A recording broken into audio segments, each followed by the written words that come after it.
मित्रों नमस्कार। मैं डॉक्टर अब्बास संधि के विषय में चर्चा करता रहा पिछले 2 एपिसोड्स में,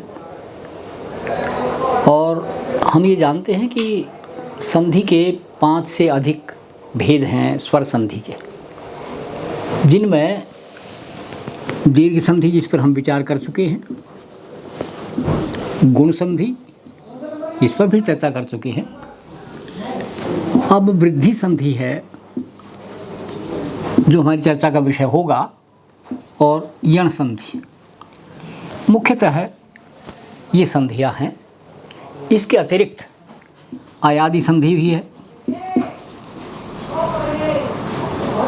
और पूर्वग्रह अवग्रह ये भी हैं, लेकिन हिंदी में इनका कोई ना प्रचलन है और ना जानकारी। हिंदी जो के त्यों शब्दों को स्वीकार कर लेती है, और इन 4 पर ज़रूर बहुत सारे शब्द भी मिलते हैं और उनका प्रयोग भी खूब होता है। हमने अभी तक दीर्घ और गुण इन संधियों पर विचार किया, और एक बात ये हम जान गए कि जो गुण संधि है वो ए और ओ ये दोनों स्वर गुण के स्वर हैं, और ई मिलकर के ए और ऊ मिलकर के ओ ये बनते हैं, और ये गुण संधि में आते हैं। अब जो वृद्धि संधि है, पहली बात तो हम ये समझ लें कि वृद्धि है क्या।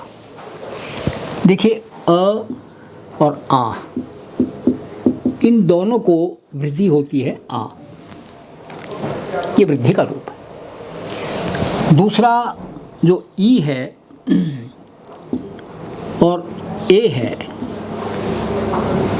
इनको वृद्धि होती है आई में कहता हूँ, हालांकि हिंदी में उच्चारण ए है, ऐसे जैसे। और तीसरा ऊ और ओ,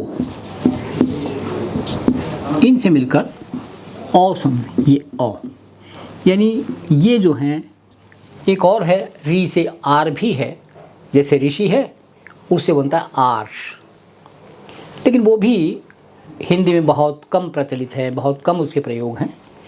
तो मुख्यतः हम इन पर चर्चा करेंगे, ए और औ, इन दोनों पर। आप ये देखेंगे कि हम एक शब्द का प्रयोग करते हैं, सदैव काम कीजिए, सदैव प्रातः काल उठिए। इस सदा और आगे ए व, हमने अभी कहा कि अ या आ के बाद यदि ए आ जाए, ए, तो इसको ए हो जाता है, स द ये व, सदैव, ये शब्द बनता है सदा एव, इसको लेकर के। इसी तरह से तथा को भी ले सकते हैं हम, तथा एव, और हम देखते हैं कि तथैव उसी तरह से ये हमारे ये प्रचलन में है, तथैव। अच्छा, आई के साथ भी संधि होती है, जैसे मान लिया मत है, मेरा मत ये है, और ए नहीं बल्कि ए, ऐक्य। ये हमने पहले 2 उदाहरण दिए ए के, लेकिन ये ए नहीं बल्कि ऐ है या ए, हिंदी में बोलें तो अ, और पुरातन उच्चारण ऐ, तो शब्द बनेगा मतैक्य।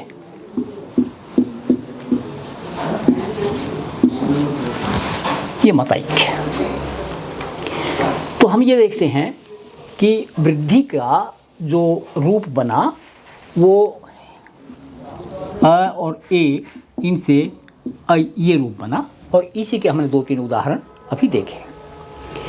इसके अतिरिक्त ए अ के बाद यदि ऊ आ जाता है, ओ आ जाता है, या अ या आ के बाद ओ आ जाता है, ओ, तो इनको भी ओ होता है, ओ हो जाता है। हम देखेंगे ना, उदाहरण से इस बात को समझने का प्रयास करेंगे कि मैंने लिखा है वन, सॉरी, हम देखते हैं वन के न में अ है, और आगे मैंने लिखा औषधि, औषधि, वन औषधि।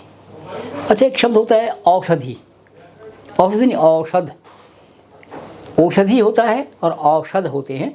अगले शब्द में मैं उसका प्रयोग करता हूँ।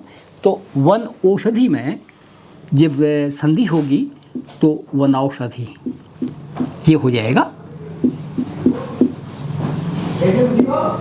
वन औषधि, यानी अ और ओ इन दोनों को मिलकर के औ, ये वृद्धि संधि होगी। वृद्धि का अर्थ है बढ़ना, बढ़ोतरी और ज़्यादा आगे बढ़ना।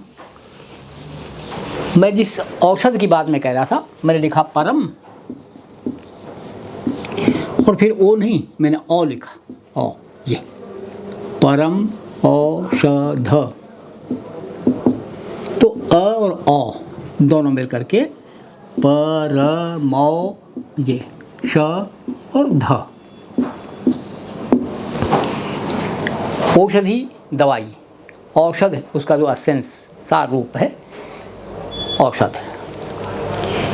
इसी तरह कई बार विकल्प से भी ऐसा होता है। मैं एक उदाहरण में दे दूं, हमारा दांत है और होठ है, ए दंत ओष्ठ, अ और ओ ये दोनों मिले और शब्द बना दंतौ, दंतोष्ठ, दंतोष्ठ। ये इसके वृद्धि संधि के रूप है। तो वृद्धि संधि में दो परिवर्तन आपको दिखाई देंगे, अ और ए मिलकर के आई हो जाता है और ओ मिलकर के औ हो जाता है। ये सामान्यतः हमारे सामने उसके उदाहरण आते हैं और इनका प्रयोग भी प्राय दिखाई देता है। री का जैसे मैं कह चुका हूँ, उसका प्रयोग बहुत ज़्यादा हमें दिखाई नहीं देता। इसके अतिरिक्त एक और संधि है जिसका बहुत प्रयोग भी होता है, अशुद्धियाँ भी होती हैं, उसके मिलान की समस्याएं भी बनी रहती हैं, वो है यण संधि। हाँ, इस यण संधि पर आने से पहले मैं एक बात कह दूं कि हमने अ और आ इनका मिलान देखा, और ई इनका मिलान देखा, अ और उ इनका मिलान देखा, अ और ओ इसका मिलान देखा, सॉरी ए इसका मिलान देखा, अ और ओ इसका मिलान देखा, और आई औ, यानी ये भी कर लेते हैं, आ ई उ ए आई, बल्कि यहाँ कर देता ओ औ, यानी सारे स्वर अ के साथ इनमें क्या क्या मेल हुए, ए का आ बना, ए और ई से मिलकर के ए बना, ऊ से ओ बना, इससे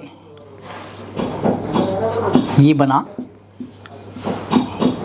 ये बना, और इनसे भी, यानी इसी तरह से हमने पूरे वर्णमाला के जो स्वर हैं आ ई उ ए ओ औ, हमने ये देखा। अब अ की बात तो समाप्त हुई।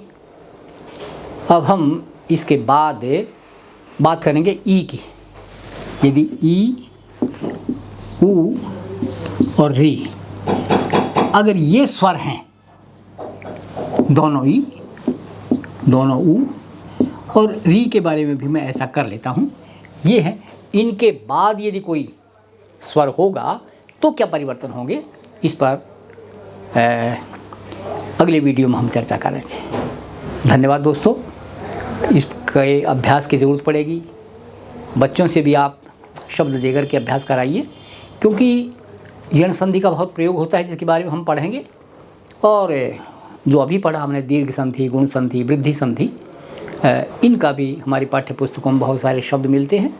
बीच बीच में से शब्द देकर हम ये अभ्यास करा सकते हैं। धन्यवाद।